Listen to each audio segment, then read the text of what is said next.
Λοιπόν, παιδιά, ο πατέρας μου εδώ πέρα ξεκινάει. Με το μεγάλο καλάμι θα κάνουμε casting και με το μικρό θα κάνουμε πολυάγιστρο. Εδώ πέρα έχουμε κάποια πράγματα να ξεκινήσουμε λίγο καλά για το πολυάγιστρο. Θα σημάνουμε ότι θα ξεκινήσουμε με πολυάγιστρο, γιατί όσο γνωστόν είναι πιο αργά να τσιμπήσει.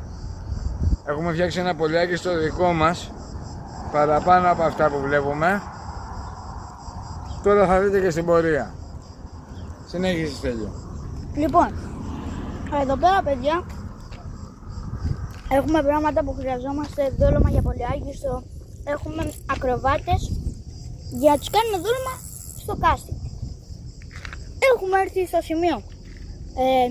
Πού έχουμε έρθει, ρε μπαμπά? Στο μαγικό σημείο. Δεν λέμε τώρα που είναι. Όχι, δεν λέμε. Αλλά είναι στην Αίγυπτο. Αλλά να ξέρετε, είναι στην Αίγυπτο.